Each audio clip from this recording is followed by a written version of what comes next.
جب امت کو سب مل چکی حق کی نعمت، ادا کر چکی فرض اپنا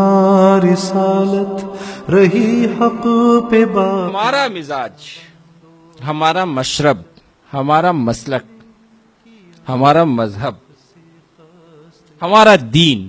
یہ سب اصطلاحات، وہ میں کوئی بھی ہوں، میں حنفی ہوں، میں شافعی ہوں، میں مالکی ہوں، یا میں حنبلی ہوں، میں اہل حدیث ہوں، میں غیر اہل حدیث ہوں، میں مقلد ہوں، میں غیر مقلد ہوں، میں مسلمان ہوں، تو مسلمان کا مشرب اور مزاج سمجھنے کی بات ہے، یہ اعتدال ہونا چاہیے، کیونکہ نہ ہم یہودی ہیں کہ ہم لوگوں کے خلاف بولتے ہی رہیں، اللہ تعالیٰ کے نیک بندوں کے خلاف بولیں، وہ کوئی بھی ہو، انبیاء سے لے کر آج تک کے جتنے بھی بزرگ لوگ ہیں، آپ کو خلاف بولنے کی کیا ہے؟ حق میں بولنے کی باتیں کوئی کم ہے؟ پازیٹیو باتیں کوئی کم ہے کہ آپ نیگیٹیو پہ جا رہے ہیں؟ کیا ضرورت ہے؟ اور نہ ہم نے اتنا احترام کرنا ہے کہ خود ہمارے پیارے پیغمبر کو یہ کہنا پڑے کہ لا تطرونی کما اطرت النصارى عیسی ابن مریم، کہ میری تعریف میں اتنی مبالغہ آرائی نہ کرو جتنے مبالغہ آرائی نصارہ نے عیسیٰ بن مریم میں کی کہ ان کو خدا بنا لی۔ خدا بھی نہیں بناؤ کسی کو۔ اور قرآن کریم نے یہ بھی کہہ دیا، میں اکثر اپنے ساتھیوں سے کہتا ہوں کہ تحقیق، مسائل میں تحقیق،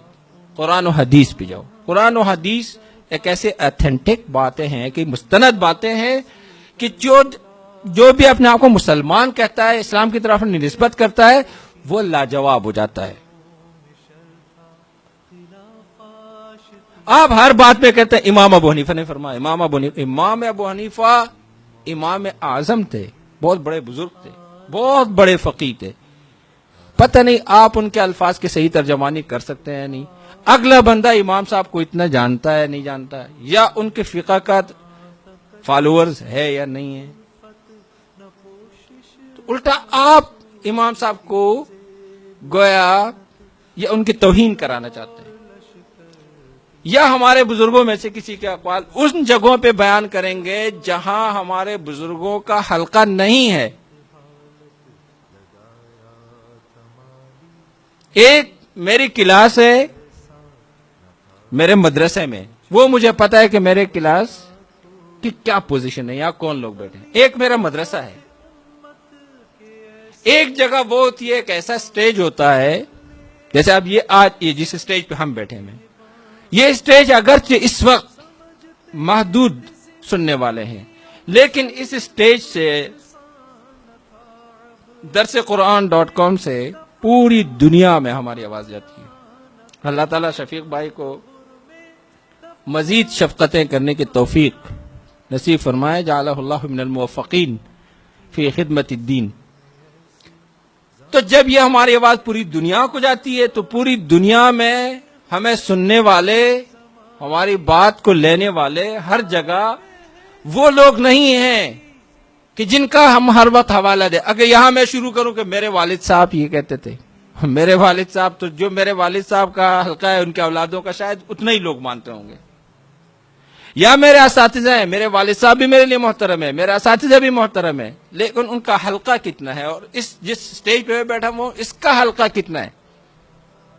تو یہاں مجھے وہ بات کرنی چاہیے جو پوری دنیا میں جس شخص کی بات جاتی ہو، جن کی بات سنی جاتی ہو، تاکہ لوگوں کو ہم صحیح طریقے سے گائیڈ کر سکیں۔ ہمارا مسئلہ اس وقت کیا ہے؟ بالخصوص نوجوانوں کا بہت بڑا مسئلہ ہو چکا ہے، اور مستقبل میں یہ مسئلہ مزید خراب ہونے کو، یہ جو جنریشن گیپ کا مسئلہ آتا ہے، اس میں بہت بڑے مسائل ہو جاتے ہیں۔ اب نئی دنیا ان کے سامنے،